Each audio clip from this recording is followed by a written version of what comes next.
Hi, it's your Lily. Your 2025 season comes to an end. 2025နှစ်ကုန်တော့မယ်ဆိုတော့2025 wrap up ပေါ့နော်ဗီဒီယိုလေးလုပ်ဖို့စဉ်းစားမိရတယ်2025 wrap up ဗီဒီယိုလေးလုပ်ဖြစ်သွားပါတယ်အဲ့တော့2025ကိုပေါ့နော်2025မှာ real learning လုပ်ခဲ့တဲ့ဘဝရဲ့ lessons တွေကိုဒီဗီဒီယိုမှာ sharing လုပ်ပေးတော့မှာဖြစ်ပါတယ်အဲ့တော့အစ2025 real အတွက်ဘယ်လိုနှစ်မျိုးဖြစ်ခဲ့တယ်လို့မပြောခင်မှာ2025က real ဘယ်လို2025ကို real ဘယ်လို expectation တွေရှိခဲ့တယ်ဘာလဲဆိုတော့အရင်ဆုံးပြပြပေးသားခြင်းနေပေါ့နော်အဲ့ဒါဘာလဲဆိုတော့2018 2019ပေါ့နော်အဲ့ဒီတော့ငါ real အသက်16လောက်တုန်းပေါ့နော်ရီယာ2018 2019မှာတက္ကသိုလ်ပထမနှစ်ပေါ့နော်တက်နေခဲ့တယ်အဲ့ဒီမှာ career တစ်ခုရှိရဆိုလို့ရှိရင်ဘွဲ့ရပြီးသွားလို့ရှိရင်ပေါ့နော်အဲ့ career နဲ့ဆိုင်တဲ့အလုပ်တစ်ခုလုပ်မယ်ပြီးလို့ရှိရင်တော့2025လောက်ဆိုလို့ရှိရင်ရီယာအသက်22နှစ်လောက်ဆိုလို့ရှိရင်master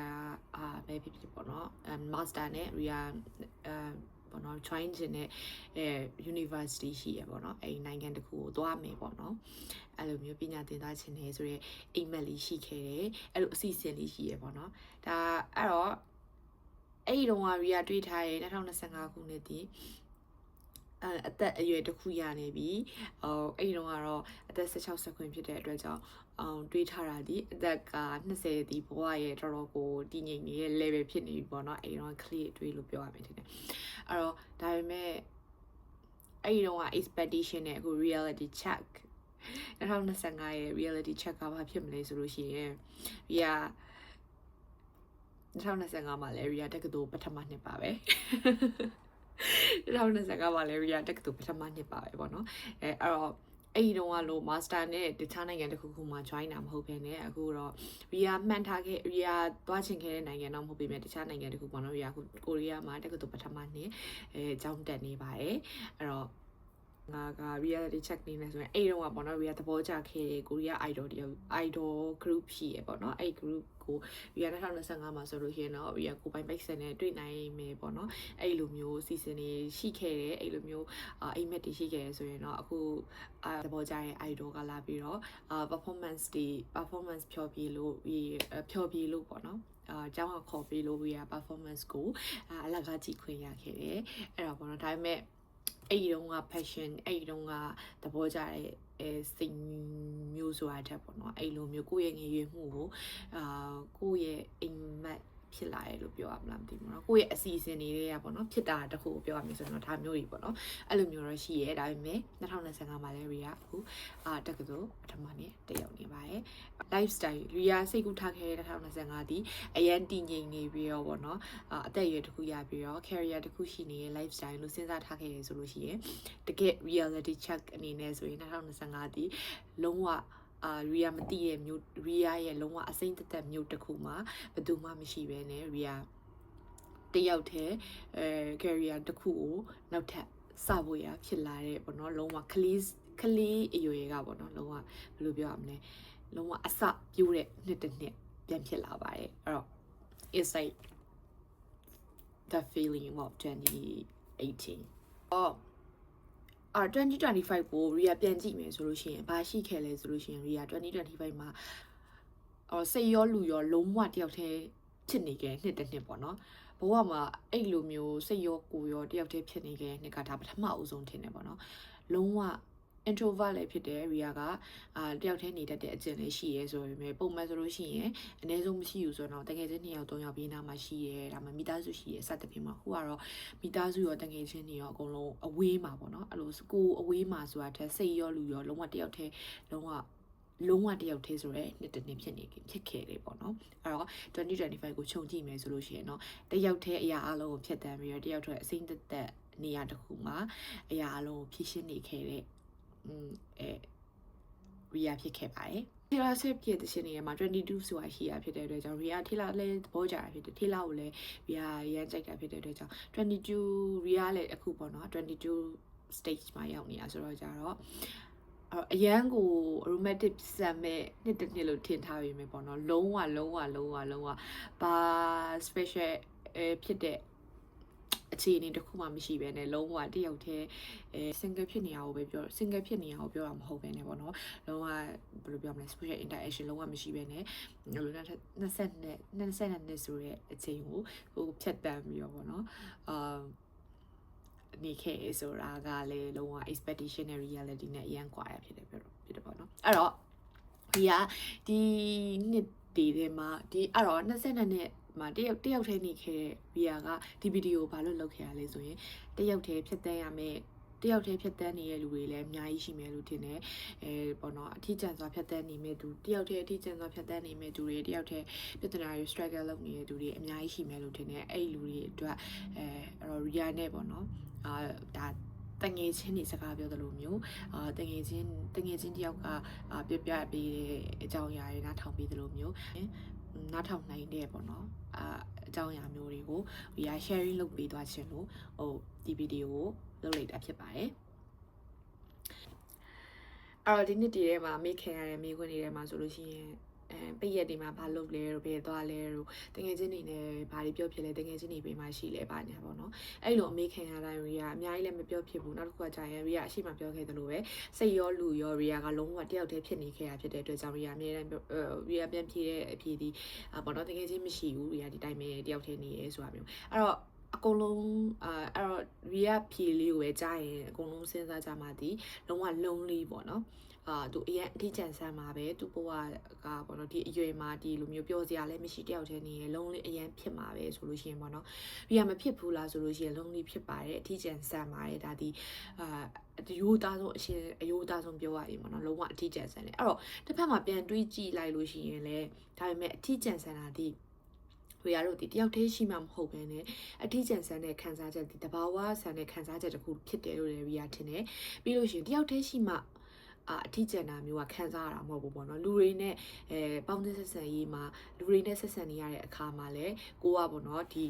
connection ပြတ်သွားတဲ့ခံစားချက်မျိုးအထီးကျန်တဲ့ခံစားချက်မျိုးက reality introvert လည်းဖြစ်တာဖြစ်တဲ့အတွက်ကြောင့်ဝင်နေပေါ့နော်အဲ့တော့တခြားသူတွေမှလည်းမဝင်ဘူးလားဆိုလို့ရှိရင်တခြားသူတွေမှလည်းအထီးကျန်ဆန်တဲ့ခံစားချက်တွေပေါ့နော်ဒါကိုယ်စီရှိကြရပေါ့နော်စကားလက်စုံမရှိဘူးလို့ထင်ရပါမယ်တကယ်အတွင်းကြာစကားပြောကြည့်မယ်ဆိုလို့ရှိရင်အဲ့လိုပုံစံမျိုးတွေမြင်ရတာမျိုးတွေသူတို့ရင်ဖွင့်လာတာမျိုးတွေလည်းကြားရတယ်အဲ့တော့တယောက်တည်းနေရလို့အထီးကျန်နေတဲ့သူတွေရှိလို့ရှိရင်ပထမဆုံးနဲ့ဗီယာပြောချင်တာဒီအထီးကျန်ဆန်တဲ့ခံစားချက်တွေငါမှတငယ်ချင်းမရှိလို့ငါမှတော့ဘယ်သူမှမရှိလို့ငါဘေးမှာဘယ်သူမှမရှိလို့အထီးကျန်နေရပဲဆိုတဲ့ခံစားချက်ဆိုတာထက်ဒါဒီတဘာဝဆန်တဲ့ခံစားချက်တစ်ခုဆိုတာကိုဗီယာသိထားစေခြင်းနဲ့ပြီးလို့ရှိရင်လူတွေရှိမှပေါ့နော်ကိုတောင်းတနေတဲ့လူတွေရှိမှကိုမှတငယ်ချင်းတွေမရှိလို့အထီးကျန်တာဆိုတဲ့စိတ်မျိုးပေါ့နော်ဖျောက်စေခြင်းနဲ့ပြီးလို့ရှိရင်အထီးကျန်ဆန်နေဆိုတိုင်းဘယ်သူမှမရှိလို့ကိုနဲ့ကိုဘေးနားမှာဘယ်သူမှမရှိလို့အထီးကျန်ဆန်နေဆိုတာတချို့ကကြာလို့ရှိရင်တခါလေအထီးကျန်နေတာဘာလို့ဖြစ်လဲဆိုလို့ရှိရင် personality ကြောင့်ဖြစ်တယ်ပေါ့နော် personality ကြောင့်ဖြစ်တယ်ဆိုလို့ရှိရင်RIA ဆိုလို့ရှိရင် RIA ဒီ introvert တယောက်ဖြစ်တဲ့အတွက်ကြောင့် RIA ကအထီးကျန်ဆန်တဲ့ခံစားချက်ဒီလူတွေနဲ့ရှိနေတဲ့အချိန်မှာလည်းဖြစ်တယ်တခါတလေမှာပေါ့နော်အဲ့တော့ကိုဘာကြောင့်ဖြစ်တာလဲဆိုတာကိုသိချာသိစေခြင်းနဲ့အထီးကျန်နေဆိုတိုင်းပေါ့နော်ကိုဘဝရို drama ခင်းပြီးတော့မနေစေချင်ဘူးအထီးကျန်နေဆိုတိုင်းငါတယောက်တည်းမလို့ပေါ့နော်ငါ့ကိုဘယ်သူမှချစ်မဲ့သူမရှိလို့ငါဘေးနားမှာဘယ်သူမှမရှိလို့ဆိုတဲ့အတွေးတွေထက်တကယ်ဒီခံစားချက်ကဘယ်ရလာတာလဲဆိုလို့ရှိရင်ဒီခံစားချက်ကကိုယ့်ရဲ့ဒီ personality ကြောင့်ဖြစ်နေရလားဘာကြောင့်ဖြစ်နေရလဲဆိုတာကိုအရင်ဆုံးကိုသိအောင်လုပ်စေချင်တယ်ပြီးလို့ရှိရင်ဒီအထီးကျန်တဲ့ခံစားချက်ကပေါ့နော်မကောင်းဘူးဆိုရင်RIAတို့တွေကအထီးကျန်တဲ့ဆန္ဒခံစားချက်ကမကောင်းဘူးဆိုရင်RIAတို့တွေကအထီးကျန်နေတော့အသေးကွဲတယ်ဆိုရင်ခံစားချက်တွေကလေobsession ဖြစ်တဲ့အချိန်တွေလည်းရှိတယ်ဆွဲလန်းကိုဆွဲလန်းနေရမျိုးတွေလည်းရှိတယ်ခံစားချက်တွေနဲ့ပတ်သက်လို့ရှိရင်ပေါ့နော်RIAပြောချင်တာတချို့ကကြာလို့ရှိရင်ကိုလက်ခံပြီးတော့ခံစားချင်နေတာပေါ့နော်အဲ့တော့အထီးကျန်ဆန်တဲ့ခံစားချက်ကိုလည်းအဲ့လိုပဲကိုကဒီဟာကိုဒီအပေါ်မှာ drama ခင်းပြီးတော့သဘောကျနေရမျိုးကိုတောင်မသိလိုက်ဖြစ်နေဆွဲလန်းနေရမျိုးနဲ့ဆက်ပြီးတော့ပေါ့နော်ဒါကြီးကိုအထီးကျန်ဆန်ကြီးခံစား lonely ဖြစ်တာကြီးကိုတောက်လျှောက်ကြီးဆွဲကပ်နေရမျိုးရှိအဲ့ဒါမျိုးကိုလည်းသတိထားစေခြင်းနဲ့RIAအနေနဲ့ပြောရမယ်ဆိုလို့ရှိရင်တော့တယောက်တည်းနေရဒီRIAပြောသလိုပဲအများကြီးနဲ့နေလဲRIAခံစားချက်မျိုးကဝင်တတ်တာဖြစ်တဲ့အတွက်ကြောင့်အရင်ကြီးတခြားသူတွေထင်တယ်လို့မျိုးဘဝကြီးကအရင် lonely ဖြစ်ပြီးတော့ depression ဝင်နေတဲ့အချိန်မျိုးတွေတော့အများ များကြီးမရှိခဲ့ဘူးပေါ့နော်အဲ့တော့ပုံမှန်ရှိလုံးဝမရှိဘူးလားဆိုရင်တော့ totally မရှိဘူးလို့တော့မပြောနိုင်ဘူးရှိခဲ့တယ်ဒါပေမဲ့ရှိခဲ့ပေမဲ့လည်းဒီကအများကြီးဘဝကြီးကိုအရင်တနာစီကောင်းနေအောင်အထီးကျန်နေတာမျိုးတော့မခံစားခဲ့ရဘူးပေါ့နော်အဲ့တော့ Ria အဲ့ဒါပြောခဲ့သလိုပဲဘာလို့လဲဆိုလို့ရှိရင် Ria ဒီ personality ဖြစ်တာကိုလည်းသိထားတယ်နောက်တစ်ခုကကျရင်အထီးကျန်တဲ့ခံစားချက်ဒီဒါချက်စီရလည်းမဟုတ်သလိုပြီးလို့ရှိရင်ဒါတဘာဝဆန်တဲ့ခံစားချက်ပြီးလို့ရှိရင်Ria အဲ့လိုခံစားချက်တွေနဲ့ပတ်သက်လို့ရှင်ဝန်ခံရမှာလည်းရင်းရှက်တဲ့သူမျိုးမဟုတ်တော့ကြတော့အဲ့ဒါမျိုးကိုလည်းလက်ခံထားတာဖြစ်တဲ့အတွက်ကြောင့်ဒီအပေါ်မှာပေါ့နော်ကိုကဒီခံစားချက်ကြီးကိုတွေ့ကပ်မနေနိုင်အောင်လဲကိုအထီးကျန်နေလို့ရှိရင်ဘာလုပ်လို့ရတယ်ဆိုတာမျိုးတွေကိုရှာကြံပြီးတော့ပေါ့နော်လှုပ်ဖြစ်တယ်အဲ့တော့လှုပ်တယ်ပေါ့နော်အဲ့တော့တခြားသူတွေကိုလည်းဒါ Ria နဲ့တွေ့ဖြစ်တဲ့သူတွေ Ria သိစေချင်သူများတွေကိုတခြားသူတွေကိုလည်း Ria သိစေချင်တာလည်းကိုကအဲ့လိုမျိုးကို drama တွေထဲမှာပေါ့နော် drama ဆိုတာဒီဘယ်လိုပြောရမလဲကိုကကိုဘွားကြီးကဘယ်သူမှခေါ်မဲ့သူမရှိလို့ဘယ်သူမှပေါင်းမဲ့သူမရှိလို့ကိုချစ်မဲ့သူမရှိလို့ဆိုရဲအထီးကျန်တဲ့ခန်းစားချက်ကြီးကိုတွေ့ကပ်ပြီးတော့လူတွေမြင်အောင်ဘယ်လိုပြောရမလဲလူတွေကိုတနာလာအောင်ဒီခံစားချက်ကြီးကိုတွေ့ကပ်နေရမျိုးမဟုတ်ဘဲနဲ့ဘာကြောင့်ဖြစ်တာလဲဆိုရဲအရင်အမြစ်ကိုရှာပြီးတော့ပေါ့နော်အတက်နိုင်ဆုံးဒီခံစားချက်ကိုဖြောက်နိုင်မဲ့activities တွေလုပ်တာမျိုးဖြောက်နိုင်မဲ့အတွေးတွေတွေးရမျိုးကိုစဉ်းစားကြည့်စေခြင်းနဲ့ပေါ့နော်နောက်တစ်ခုကကြာလို့ရှိရင်လူတွေနဲ့လုံးဝမဆက်ဆံဘူးလားဆိုလို့ရှိရင်တော့နေ့စဉ်ဘဝမှာပြောဆိုဆက်ဆံနေရဖြစ်တယ်အလုပ်လုပ်နေရဖြစ်တယ်Riaပြောသလိုပဲစိတ်ရောလူရောလို့ပြောတာဖြစ်တဲ့အတွက်ကြောင့်Riaရဲ့ဘယ်လိုပြောရမလဲ24နိုင်မှာရှိရင်ဒီပုံမှန်သွားလာလှုပ်ရှားနေတဲ့အချိန်ကြီးကနေလွဲပြီးတော့အဆက်ဆံမရှိတာကိုပြောတာပေါ့နော်အဲ့လိုအကုန်လုံးနဲ့အဆက်တွေပြတ်နေတာမျိုးကိုပြောတာပေါ့အဲ့တော့အဲ့ဒီနေရာမှာလူတွေနဲ့ဆက်ဆံတဲ့အခါမှာကိုကအဲ့တယောက်တည်းနေတဲ့တယောက်တည်းအဲ့လိုအဆက်အသွယ်ပြတ်နေတဲ့အခါမှာကိုကလူတွေနဲ့ဆက်ဆံတော့ရထားတဲ့စိတ်တရားတွေကိုပြန်ပြီးတော့ overthinking အနေနဲ့ပေါ့နော်အတွေးလွန်တာတွေရှိတတ်တယ်အဲ့ဒီခါကျရင်တယောက်တည်းနေရတဲ့အချိန်တွေကမပျော်တော့တာမျိုးတွေဖြစ်တတ်တာများတယ်ပေါ့နော်ဒါRiaအဲ့တော့ကျတော့Riaအဲ့အနေနဲ့ဆိုလို့ရှိရင်Riaဘာတွေကြုံရလဲဆိုလို့ရှိရင်လူတွေနဲ့ဆက်ဆံရေးတွေမှာလူတွေနဲ့အတူတူအလုပ်တွဲလုပ်တဲ့အခါမှာဒီsocial interaction တွေရှိတဲ့အခါမှာကိုတယောက်တည်းနေတဲ့အချိန်မှာဒီအတွေးတွေကိုတည်မလာဖို့ရအတွက်Riaစူးစမ်းပြီးတော့နေရပေါ့နော်ဘာလို့လဲဆိုတော့တယောက်တည်းရှိရဲဆိုပြီးတော့အဲ့ lonely ဖြစ်ပြီး depression ဝင်ပြီးတော့Riaဖြတ်တန်းချင်မှုRiaပြောသလိုပဲ lonely ဖြစ်နေတာ depression ဝင်နေတာဒီဘာကြောင့်လဲဆိုတာအရင်သိအောင်ရှာပြီးလို့ရှိရင်ဒီ overthinking ကြောင့်ဖြစ်နေရဆိုရင် overthinking ကိုဘယ်လိုပြောင်းမလဲဒီအတွေးလွန်နေတဲ့အချိန်မှာဘာတွေအတွေးလွန်နေရလဲဆိုတာကိုရှာကြည့်တဲ့အချိန်မှာလူတွေရဲ့ကိုကဒီနေ့တနည်းရောက်သွားခဲ့တယ်တယောက်ယောက်နဲ့စကားပြောခဲ့တယ်အဲ့ဒီအခါမှာတယောက်ယောက်စီကနေပြီးတော့ဝေဖန်ချက်ရတယ်တယောက်ယောက်ကနေပြီးတော့ကိုယ်ဘယ်လိုထင်နေရလဲဆိုတော့အတွေးတွေကိုလက်ခံရတဲ့အခါမှာလက်မခံနိုင်ဖြစ်တာမျိုးကြီးရှိရပေါ့လက်မခံနိုင်ဖြစ်တာမျိုးကြီးရှိတဲ့အခါမှာတော့ဒါကြီးကိုထောက်လျှောက်ကြီးပြန်ပြီးတော့အဲ့ဒီနေရာမှာမချိပနိုင်ခဲ့လို့ရှိရင်ဒါကြီးကိုအိမ်ကိုတဲလာတယ်အိမ်မှာဘယ်သူပဲရှိလဲဆိုရင်ကိုတယောက်တည်းပဲရှိရဲအဲ့လိုမျိုးကိုတယောက်တည်းရှိရဲ့အချိန်မှာဒါကိုတွေးပြီးလို့ရှိရင်ဒီအတွေးတွေများတယ်ပေါ့နော်အဲ့ဒီအခါမှာလူတွေနဲ့ပတ်သက်တဲ့အခါမှာဒီအတွေးတွေကိုတည်မလာဖို့ရဆိုလို့ရှိရင်ဘယ်လိုလဲဆိုရင် Ria တွေးဖြစ်တာဒီ they are really important to you မင်းအတွက်တကယ်ပဲဒီလူတွေကအရေးပါလားဒီလူတွေရဲ့အတွေးတွေဒီလူတွေရဲ့စကားတွေကိုကိုယ့်ရဲ့နေ့စဉ်ဘဝနေ့စဉ်အချိန်မှာယူလာရလောက်တဲ့အထိတကယ်ကိုအတွေးတွေကဒီလူတွေကမင်းအတွက်အရေးပါလားဒီလူတွေကနောက်3နှစ်နေရင်မင်းတွေ့နိုင်မဲ့လူတွေလားဒီလူတွေကနောက်10နှစ်နေရင်မင်းတွေ့နိုင်မဲ့လူတွေလားဒီလူတွေနဲ့နောက်3နှစ်နေရင်မင်းအလုပ်တွေလုပ်နေမှာလားစသဖြင့်ပေါ့နော်ခဏတာတွေ့ရတဲ့လူအချင်းချင်းမှာကိုယ့်အတွက်ဒီလိုမျိုးnegative energy ကိုပေးတယ်ဆိုလို့ရှိရင် Ria လက်ခံထားတယ်လားRia ကတော့အဲ့လိုရှင်းရှင်းလေးပဲတွေ့ရဲအဲ့တော့အဲ့လိုရှင်းရှင်းလေးတွေ့တဲ့အခါမှာ Ria တကယ်စဉ်းစားကြည့်လိုက်လို့ရှိရင်ဒီလောက်ကြီးကိုဘွားမှာအရေးမပါနေရဘူးလေတည်တယ်လို့သူတို့ဘွားမှာလည်း Ria တို့ကအရေးပါမှာမဟုတ်တယ်လို့ကိုဘွားမှာလည်းသူတို့ကဒီလောက်ကြီးအရေးပါနေရမဟုတ်တာကိုတည်ရဲပြီးရင် Ria lonely ဖြစ်နေတဲ့အချိန်မှာသူတို့လာပြီးတော့ဘာလုပ်ပေးနိုင်လဲဘာမှလုပ်မပေးနိုင်မဟုတ်အဲ့တော့တကယ်ဆိုအဲ့တော့ Ria ရဲ့ဒီအချိန်မှာတယောက်တည်းဖြစ်နေတဲ့အချိန်မျိုးမှာ Ria အဲ့အတွေးတွေကိုလုံးဝဖယ်ရှားရဲပေါ့နော်နောက်တစ်ခုကကြာလို့ရှိရင်introvert တယောက်အနေနဲ့ဆိုလို့ရှိရင် Ria ဆိုပြောသလိုပဲ social interaction တွေရှိတဲ့အခါမှာဒီလူမှုပတ်ဝန်းကျင်ပေါ့နော်လူမှုဆက်ဆံရေးတွေမှာဆိုလို့ရှိရင် introvert တယောက်အနေနဲ့ဆိုလို့ရှိရင် energy ပေါ့နော် energy management ကအရန်လိုအပ်တယ်လို့ Ria ထင်တယ်အဲ့တော့ဒါကိုပေါ့နော်လူတွေနဲ့ဆက်ဆံရတာသဘောကျတဲ့သူတွေတို့ဒါပုံမှန်ဆက်ဆံနေတဲ့သူတွေဆိုတိမှာမဟုတ်ဘူးပေါ့နော်ဘသူနဲ့စကားတွေပြောရတာတွေပြီးလို့ရှိရင်ဒီအလုပ်တွေလုပ်ရတာတွေစသဖြင့်ပေါ့နော်လူတွေနဲ့လူမှုဆက်ဆံရေးတွေတိုင်းမှာ energy အများကြီးလိုတယ်ပြီးရင် တယောက်ယောက်စီကအဲ့လိုမျိုးပေါ့နော်စိတ်တရလဲကူကူရတတ်တဲ့သူမျိုးတွေမှာဆိုလို့ရှိရင်ရီးယာအနေနဲ့အကြံပေးနိုင်တာဒီ be prepared ကြိုတင်ပြင်ဆင်မှာပေါ့နော်ကြိုတင်ပြင်ဆင်မှာဆိုလို့ရှိရင်စိတ်ပိုင်းဆိုင်ရာကိုတွေ့ထားလိုက်ပေါ့နော်ပုံမှန် introvert တယောက်မေးခွန်းတွေကိုကြောက်တဲ့မေးခွန်းတွေကိုမဖြေတတ်တဲ့သူတယောက်နောက်တစ်ခုကကြာလို့ရှိရင်လူတွေနဲ့ဆက်ဆံတဲ့အခါမှာ energy အရန်လိုတဲ့သူတယောက်ဆိုလို့ရှိရင်အဲ့ဒီနေရာမှာဘာတော့ခဏတာတွေ့တဲ့အချိန်မှာတော့မှလူရပြောသလိုပဲလူတွေကြားထဲမှာတော့မှconnection ပြတ်နေရမျိုးမခံစားရအောင်ဆိုလို့ရှိရင်ဘာမေးခွန်းတွေမေးနိုင်လဲဆိုတာမျိုးပေါ့နော်အချင်းချင်းဥပမာဆောင်းဝဲဖိနိုင်ခဲလားတို့ဥပမာထမင်းဘာနဲ့စားခဲလဲတို့ပြီးတော့ဘယ်သူတွေနဲ့စကားပြောလဲတို့စသဖြင့်ပေါ့နော်ဘာဖြစ်အဲ့လိုမေးခွန်းတွေအတွက်ကြိုတင်ပြင်ဆင်သွားတာမျိုးနောက်တစ်ခုကကြာလို့ရှိရင်လူတွေစီကစိတ်တန်ရအလွယ်တကူရတဲ့တဲ့သူမျိုးဆိုလို့ရှိရင်တွားမဲ့သူပြောမဲ့သူတွေစီကနေပြီးတော့ရနိုင်တဲ့ judgment တွေကိုရနိုင်တဲ့အကြံဉာဏ်တွေပဲဖြစ်ဖြစ်ရနိုင်တဲ့ဝေဖန်ချက်တွေပဲဖြစ်ဖြစ်ရနိုင်တဲ့ blame နဲ့blame နာတွေပဲဖြစ်ဖြစ်ပေါ့နော်ကြိုတင်စဉ်းစားပြီးတော့ကိုယ့်ရဲ့စိတ်ကိုပြင်ဆင်သွားတာဒီအဲ့ဒီနေရာမှာပဲကိုလှုပ်ရမယ့်အရာကိုပြောရမယ့်အရာကိုပြောနိုင်သွားတယ်ပြီးလို့ရှိရင်အဲ့နေရာမှာလည်းကောင်းကောင်းမွန်မွန်လူတွေနဲ့ဆက်ဆံနိုင်တယ်ပြီးလို့ရှိရင်ပြန်လာပြီးလို့ရှိရင်လည်းအဲ့ဒီအညှို့တေးတွေကိုပေါ့နော်တယောက်တည်းအချိန်မှာအတွေးများစီဟာမလိုတော့ဘူးပေါ့နော်တယောက်တည်းအချိန်မှာအဲ့ဒီအချိန်တော့မပြောနိုင်ခဲ့တာမလုပ်နိုင်ခဲ့တာတွေကိုပြန်စဉ်းစားကြည့်ရမလိုတော့တာတွေကိုတွေ့ရတယ်ပေါ့နော်နောက်တစ်ခုကကြာလို့ရှိရင်စိတ်တင်ရဒါပေါ့နော်စိတ်တင်ရတွေအကြောင်းကိုဘာလို့ပြောလဲဆိုလို့ရှိရင်ဘာလူတွေနဲ့ဆက်ဆက်ကိုတယောက်တည်းနေမဲ့အချိန်မှာလူတွေနဲ့ရတဲ့စိတ်တင်ရတွေကိုတည့်လာမယ်ဆိုလို့ရှိရင်တေချာတော့ပြုံမှာမဟုတ်ဘူးပေါ့နော်တယောက်တည်းဖြစ်ရတယောက်တည်းလည်းဖြစ်နေရတယ်တယောက်တည်းဖြစ်နေရတယ်ဆိုရဲ drama ကလည်းရှိနေတယ်ပြီးရင်အဲ့ဒီတော့ရတဲ့အဲ့ဒီဆက်လူမှုဆက်ဆံရေးတွေမှာကိုကောင်းကောင်းမလုပ်နိုင်ခဲ့လို့ပြန်မပြောနိုင်ခဲ့လို့ blame နာတွေပဲခံလာရလို့ judgment တွေရလာလို့ကိုကဒီအတွေးလွန်နေတဲ့ပြဿနာကိုလည်းဒီတယောက်တည်းရှိနေတဲ့အိမ်ရဲ့အချိန်ပဲဖြစ်ဖြစ်တယောက်တည်းရှိနေတဲ့အချိန်မှာတည်လာမယ်ဆိုလို့ရှိရင်ဒါတကယ်သူများကြီးထင်တယ်လို့ပဲတယောက်တည်းရှိနေတဲ့အချိန်က lonely ဖြစ်ပြီး depression ဝင်နေတဲ့အချိန်ကိုကြုံရလိမ့်မယ်ပေါ့နော်။ Ria ပြောသလိုပဲအဲ့လိုအချိန်ကိုမကြုံချင်ဘူးဆိုလို့ရှိရင်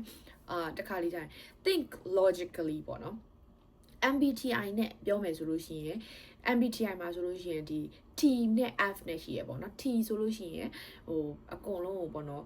်အချက်အလက်ကြတွေးတတ်တဲ့သူမျိုးပေါ့နော်အချက်အလက်နဲ့ပဲတွေးရပါတော့ဒီဟာကဒါမှန်လားမှားလားဆိုတော့အချက်အလက်နဲ့ပဲတွေးရနောက်တစ်ခုကကျ F ကကျရင်ခံစားချက်နဲ့ခံစားတာပေါ့နော်အဲ့တော့ F သမားတွေကဘာလဲဆိုရင်စိတ်တင်ရအများကြီးရတဲ့သူမျိုးတွေဖြစ်တယ်ပေါ့နော်ဘာလို့လဲဆိုတော့လူတွေပြောတဲ့စကားကို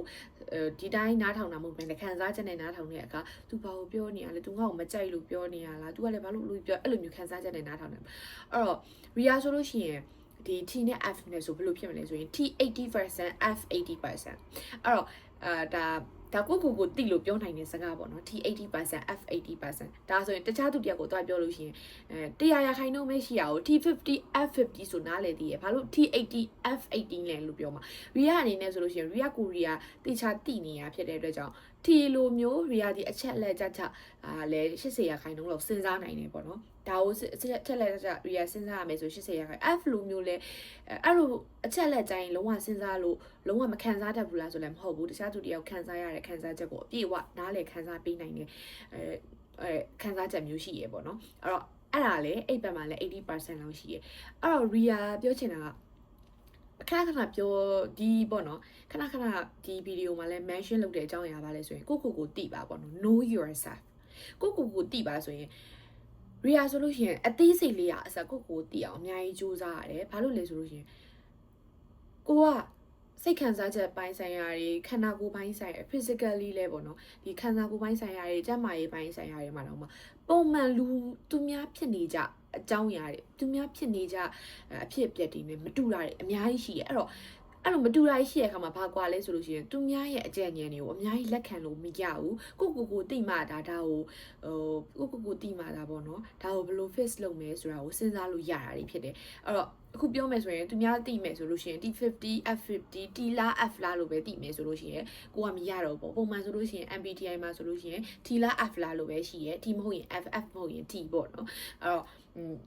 ့နှစ်ခုပေါင်းမှလည်း 100% ပေါ့နော်အဲ့လိုမျိုးပဲသိနေလို့မရအောင်အဲ့ဒီငကိုရှိနေတဲ့အဲ့ဒီဟာကိုကဘလို့မျိုးကိုတိချာသိနေတဲ့အခါမှာအော်ငါကတော့ဒါကတော့ T လဲလုံးဝမဟုတ်ဘူး F လဲလုံးဝမဟုတ်ဒါကတော့လူတွေကိုတော့အများကြီးသွားရှင်းပြလို့တော့မရဘူးပေါ့နော်ခဏတွေ့ရလူကို T လား F လားဆိုကျမကဒါကြီးဟာ T ပါကျမ F လို့အဲ့လိုရောအများကြီးသွားရှင်းပြလို့မရဘူးဒါပေမဲ့ကိုတော့သိနေရတယ်သူတို့မြင်ရင်တော့ဒါရေဘူးရအကြောင်းရေဘူးရအဖြေကိုပဲပေါ့နော်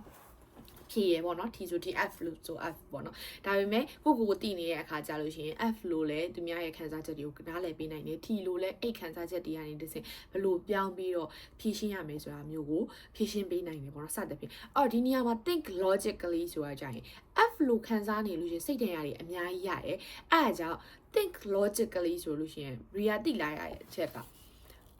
စကလုံးတခြားသူတယောက်ကစကားပြောတယ်အဲ့စကားကိုခန်းစားချက်နဲ့နားထောင်တာတဲ့ခန်းစားချက်နဲ့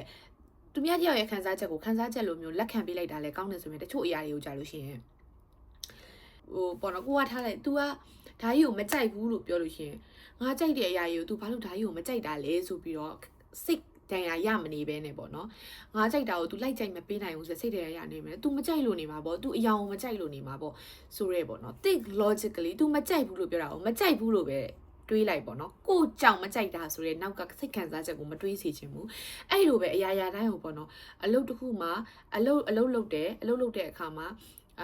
ကိုဘာလို့ဒီလိုဆက်ဆံတာလဲပေါ့နော်ငါတယောက်တည်းကိုပဲဘာလို့ခွဲခြားဆက်ဆံတာလဲဆိုတော့အချိန်ကြီးရှိရယ်ပြီးလို့ရှိရင်ငါ့ကိုပဲဘာလို့ဒီလိုလုပ်တာလဲငါမှပဲဘာလို့ဒီလိုဖြစ်တာလဲဆိုတာထက်ငါမှဒီလိုဖြစ်လာတယ်လူတိုင်းမှလည်းဖြစ်နိုင်တဲ့အကြောင်းအရာတွေရှိရယ်ငါ့ကိုဒီလိုပြောသွားတယ်ပေါ့နော်ဥပမာကိုလူတယောက်ကអော်လိုက်တယ်ပဲထားអော်လိုက်တယ်ဆိုလို့ရှိရင်ဒါကိုអော်တာလို့ပဲမြင်ပေါ့နော်ငါ့ကိုပဲဘာလို့អော်တာလဲတခြားသူတွေမှာမကြုံရဘူးဆိုအဲ့ခံစားချက်တွေကိုနောက်ကမလိုက်စေချင်ဘူးအဲ့လိုမျိုးပေါ့နော်ဘဝမှာဖြစ်ပျက်နေတဲ့အဖြစ်အပျက်တွေတော်တော်များများကို think logically ဒီတိုင်းရှိနေအောင်အရှိအတိုင်းပဲမြင်ပြီးတော့တွေးမယ်ဆိုလို့ရှိရင်စိတ်တင်ရာတွေတက်တာရယ်ပေါ့နော်ပြီးလို့ရှိရင်Ria ပြောတယ်လို့ပဲလူနောက်တစ်ခုကကြာလို့ရှိရင်judgment တွေနဲ့ပတ်သက်ရင်ပေါ့နော်လူတွေစီက judgment တွေနဲ့ပတ်သက်လို့ရှိရင် don't take it personally အရာရာတိုင်းကိုပဲမူတည်နေတယ်လို့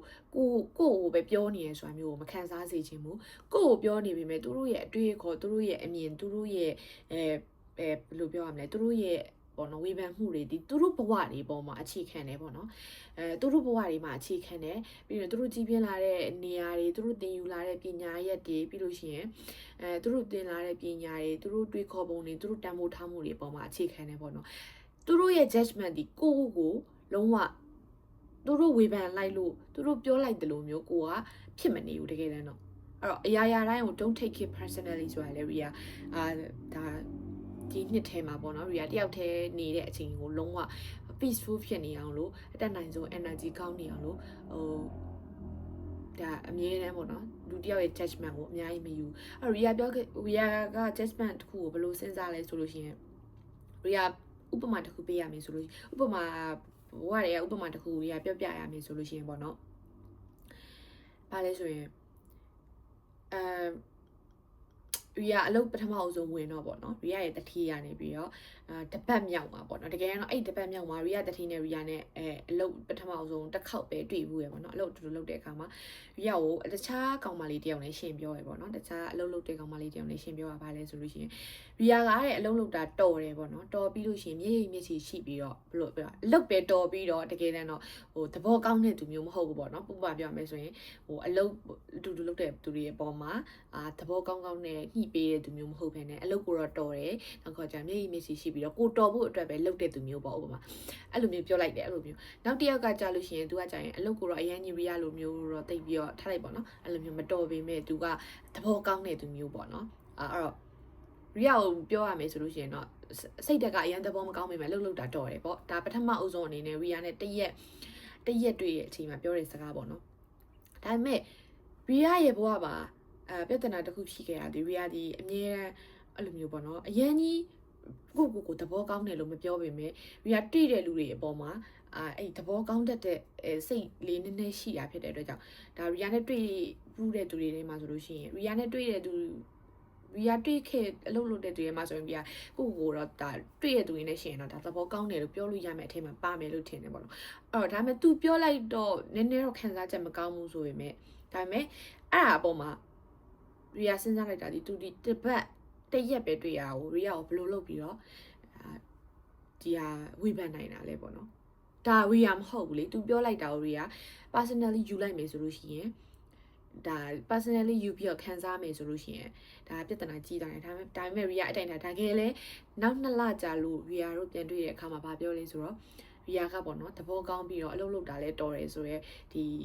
သူ့ရဲ့ချီးကျူးမှုကိုရတယ်ပေါ့နော်အဲ့တော့ တကယ်တော့ရီယာဒီသူနဲ့မတွေ့ခင်နှစ်လအလိုကလည်းဒီတိုင်းပဲပြောင်းလဲသွားတာဘာမှမရှိဘူးဒါပေမဲ့သူ့ရဲ့အမြင်ကပြောင်းလဲသွားတယ်ပေါ့နော်အဲ့တော့လူတွေကသူတို့အမြင်ပေါ်မှာပဲအခြေခံပြီးတော့သူတို့မြင်တယ်လို့ပဲဝေဖန်တယ်ပေါ့နော်အဲ့ဝေဖန်မှုကိုဒီ personally ယူပြီးတော့ခံစားမယ်ဆိုလို့ရှိရင်ကိုယ့်စီမှာပဲစိတ်တန်ရာတွေကြံမှာဖြစ်တယ်တကယ်တမ်းတော့တယောက်နဲ့တယောက်နဲ့ပေါ့နော်တကယ်တမ်းတော့လူတွေရဲ့အမြင်ဒီအများစုဒီစာအုပ်အဖုံးလေးကိုပဲမြင်ပြီးတော့သူတို့မြင်တာလေးကိုပဲဝေဖန်တာဖြစ်တယ်အဲ့ဒီအပေါ်မှာ Ria ကတော့ judgment တွေကို personally မယူစေချင်ဘူးအဲ့တော့စိတ်တင်ရရေးနဲ့ပတ်သက်လို့ရှိရင်အဲ့လိုမျိုးအပြင်မှာယူမလာလို့ရှိရင်တယောက်တည်း lonely ဖြစ်တယ်ဆိုရင်တော့မှ depression ဝင်နေတဲ့အဆင့်တွေအတွေးလွန်နေတဲ့အဆင့်တွေစိတ်မပျော်နေတဲ့အဆင့်တွေဒီရောက်မှာမဟုတ်ပါဘူး lonely ဖြစ်တဲ့ခံစားချက်ကလည်းတာမန်ခံစားချက်တစ်ခုဖြစ်တဲ့အတွက်ကြောင့်ကိုယ်သာတွေ့ကပ်မနေဘူးဆိုလို့ရှိရင်peaceဒီတိုင်းပေါ့နော်ငြိမ်းချမ်းတဲ့ခံစားမှုပေါ့နော်ကိုယ့်ရဲ့စိတ်အေးချမ်းမှုကိုတယောက်တည်းမှာလည်းခံစားနိုင်မှာပဲဖြစ်ပါတယ်အဲ့တော့ဒါတွေက Ria ရဲ့အဲ့တော့ Ria ဒီအကုန်လုံးမှာပြောသွားတာတွေကိုအခြေခံလို့ရှိရင်ပေါ့နော် Ria ရှေ့မှာပြောသွားတာတွေကိုအခြေခံရမယ်ဆိုလို့ရှိရင် know yourself ပေါ့နော်ကိုတိပါဆိုတာကိုအတွင်းချက်ချတိဖို့ရလေ့လာပါပေါ့နော်တယောက်တည်းဖြစ်နေတဲ့သူတွေဒီအဓိကတယောက်တည်းဖြစ်တဲ့သူတွေရဲ့အဓိကအာသာချက်ကဘာလဲဆိုလို့ရှိရင်အဲ့တော့တယောက်တည်းဖြစ်နေတဲ့သူတွေရဲ့အာသာချက်ကဘာလဲဆိုလို့ရှိရင်ကိုတိအောင်လုပ်ဖို့အရန်လွယ်ပါတယ်လူတွေနဲ့ရှိနေတော့ရဲ့ကိုထက်ကိုတယောက်တည်းရှိနေရဲ့ကိုကအရန်စစ်မှန်တာဖြစ်တဲ့အတွက်ကြောင့်ကိုကဘာတွေဘလို့လူမျိုးလဲကိုကနောက်တစ်ခုကဘလို့စိတ်ထားမျိုးရှိလဲကိုကဘလို့အလုပ်လုပ်တတ်လဲပြီးလို့ရှိရင်ကိုရဲ့ energy ကဘလို့ရှိလဲကိုရဲ့ personality ကဘလို့ရှိလဲပြီးလို့ရှိရင်ကိုကဘယ်ချိန်ဒီမှာပျော်တတ်လဲမပျော်လို့ရှိရင်ကိုကဘလို့အချိန်ဒီမျိုးထိရောက်သွားတတ်လဲနောက်တစ်ခုကကြောင့်နော်စသဖြင့်ပေါ့နော်တကယ်အသေးစိတ်ပေါ့နော်ကိုယ့်ရဲ့ခန္ဓာကိုယ်ကဘလို့အချိန်ဒီမျိုးရှိလဲကိုယ့်ရဲ့ကိုယ်ခံအားကဘလို့မျိုးရှိလဲဒါမျိုးတွေပေါ့နော်ကိုသိထားတာဒီဘဝရဲ့Ria ကတော့ပေါ့နော်ဘဝရဲ့ပေးထားဘဝကိုတင်ချပု္ပ္ပစာတစ်ခုလို့ကြည့်လို့ရှိရင်ပေါ့နော်တင်ချမကြိုက်တဲ့သူတွေဆိုလို့ရှိရင်တော့ဒါနည်းနည်းထူးဆန်းနေဆိုပေမဲ့ပေါ့နော်Ria အနေနဲ့ဆိုလို့ရှိရင်ဒီ think logically တွေးရနေရမှာပေါ့နော်အဲ့လိုမျိုးတွေးရတယ်ပါတယ်ပေါ့နော်ဘဝကတင်ချပု္ပ္ပစာတစ်ပုဒ်ဆိုလို့ရှိရင်Ria ပြဿနာတစ်ခုကတင်ချပု္ပ္ပစာတစ်ပုဒ်ဆိုရင်Ria ဘယ်လိုဖြေရှင်းမလဲဆိုရင်နည်းနည်းပို့ပြီးတော့အကုန်လုံးကပေါ့နော် clear ဖြစ်သွားပြီးလို့ရှိရင်အဖြေကလုံးလုံးတင်ချရှင်းလင်းဖြစ်သွားပြီးလို့ရှိရင်ပို့ပြီးတော့မြင်သာလာတယ်ပေါ့နော်ဘယ်လိုဖြေရှင်းရမလဲဆိုတာလည်းသိလာရရှိအဲ့တော့ကိုယ့်ရဲ့ပေးထားချက်တွေကိုလုံလောက်နေလို့ရှိရင်အဲ့ပေးထားချက်တွေကနေပြီးတော့ကိုလိုချင်တဲ့မေးထားချက်ကိုရှာလို့ရတယ်လို့Ria ထင်တယ်အဲ့တော့ know yourself ပေါ့နော်ဒါ Ria တို့တယောက်တည်းနေတဲ့အချိန်မှာအရင်အားတာတဲ့အချက်ဖြစ်တဲ့ know yourself ကိုသိအောင်လုပ်စေချင်တယ်ပေါ့နော်ပြီးလို့ရှိရင်Ria အစောပထမဆုံးပြောခဲ့သလိုပဲဒီခံစားချက်အပေါ်မှာဒီအထီးကျန်တဲ့ခံစားချက်ဒီ negative ဖြစ်တဲ့ခံစားချက်တွေ negative emotions တွေအပေါ်မှာRia တို့တွေကတခါတလေမှာဆွဲလန်းနေရမျိုးတွေရှိရပေါ့နော် obsess ဖြစ်နေရမျိုးတွေအဲ့တော့ဆွဲလန်းနေရမျိုးတွေရှိတတ်တယ်ကိုတော့မသိလိုက်ပဲနဲ့ဒီအပေါ်မှာ drama ခင်းပြီးတော့ကိုကဆွဲလန်းနေတတ်တယ်အဲ့တော့ Ria အဲ့ဒါကိုဖျောက်စေခြင်းနဲ့အဲ့ဒါကိုဖျောက်ဖို့ရအတွက်ဆိုလို့ရှိရင်Ria ဘာတွေအကြံပေးချင်လဲဆိုလို့ရှိရင် habits တွေကိုအကြံပေးချင်Ria အလေးအကျင့်တွေကိုအကြံပေးချင်တယ်ပေါ့နော်Ria တို့နေ့စဉ်ဘယ်လိုပြောရမလဲအလေးအကျင့်တွေဝါသနာတွေကိုအကြံပေးချင်တယ်Ria ကတော့Ria ကအမှန်တိုင်းပြောလို့ရှိရင်ပေါ့နော် input ထက် output များတဲ့သူမျိုး input တိတ်ပြီးတော့မရှိဘူးပေါ့နော် input ဆိုတာဘယ်လိုမျိုးလဲဆိုလို့ရှိရင်ဥပမာ reading စာဖတ် input skill ထက် input ထက်ပေါ့နော် output များတဲ့သူမျိုးပေါ့နော် Ria ကိုတည်တဲ့အရာတော့အဲ့တော့ reading တိတ်မရှိဘူးပေါ့နော် reading တိတ်မရှိဘူးပြီးလို့ရှိရင်ဥပမာတချင်းဆိုလို့ရှိရင်လည်း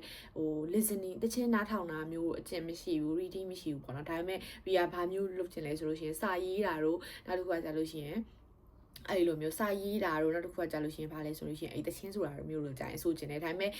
တချင်းနောက်ထောင်မယ်လဲတချင်းဆိုတော့တချင်းစာသားမရဘူးပေါ့နော်ဥပမာစာရေးရဲ့အခါမှာဆိုလို့ရှိရင်လေကိုယ့်ရဲ့ဒါကိုစာရေးတာကတော့လုံးဝကိုယ့်ရဲ့ own writing တော့ဖြစ်တယ်ပေါ့နော်ကိုယ့်ရဲ့ဒါကိုယ်ပိုင်စာရေးတဲ့စာရေးကိုပိုင်အတွေ့အခေါ်ကိုပိုင်စာရေးတာတော့ဖြစ်တယ်ဆိုပေမဲ့တစ်ဖက်မှာတော့စာဖတ်တာအားနေတာဖြစ်တဲ့အတွက်ကြောင့်ဘယ်လိုပြောရမလဲအဲ့စာဖတ်တဲ့အရာတွေစာဖတ်တာရတဲ့ဘ ഹു တုတာဆိုတာတက်ကိုပိုင်အတွေ့အကြုံရတဲ့ဘ ഹു တုတာသင်ခန်းစာတွေပဲများတယ်ပေါ့နော်အဲ့တော့ Ria ဆိုလို့ရှိရင်အဲ့လိုမျိုး Ria အကြံပေးချင်တာကအထီးကျန်တယောက်တည်းနေတဲ့သူတွေမှာစကားပြောချင်တဲ့အချိန်တွေရှိလာတယ်စကားပြောဖို့ရလိုအပ်လာတဲ့အချိန်မျိုးတွေဆိုလို့ရှိရင် writing ပေါ့နော်စာရေးတာကိုအရင်လုပ်စီခြင်းတယ်ကိုမှအကျင့်မရှိဘူးဆိုရင်တော့မှစာရေးရဆိုတာ ပေါ့နော်အရန်ကြီးတော်နေမှမဟုတ်ဘဲနဲ့ကိုစာကိုဖတ်တတ်တယ်စာရေးတတ်တယ်ဆိုလို့ရှိရင်ရေးစီခြင်းနဲ့ဒါကိုဘာကိုခန်းစားနေရတယ်ဘာဖြစ်နေရီယာတို့တွေကမနေ့တော့ဖတ်ထားတဲ့စာကိုလဲမိတယ်မနေ့တော့ပြောထားတဲ့အကြောင်းအရာတွေမနေ့တော့စားထားတဲ့အစားအစာတွေတောင်မိတတ်တဲ့အချိန်တွေမှာစာရေးတာဒီ record ဖြစ်တယ်ပေါ့နော်ကိုကမှတ်တမ်းတင်တယ်လို့မျိုးဖြစ်တယ်ပြီးလို့ရှိရင်ပြန်ဖတ်တဲ့ချိန်မှာပေါ့နော်ပြန်ဖတ်လို့ရှိရင်အော်အဲ့အချိန်တော့အဲ့လိုဖြစ်ခဲ့ပါလားဆိုရဲrecord ဖြစ်တယ်ပေါ့နော်ရီယာအနေနဲ့ဆိုလို့ရှိရင်ရီယာကဒါခန်းစားချက်တွေပေါ့နော်ခန်းစားချက်တွေကိုတေချာမှတ်ထားတတ်တဲ့သူမျိုးဖြစ်တယ်ရီယာကအဖြစ်ပြက်တွေကိုအများကြီးမှတ်ထားတတ်ပြီးမြဲပေါ့နော်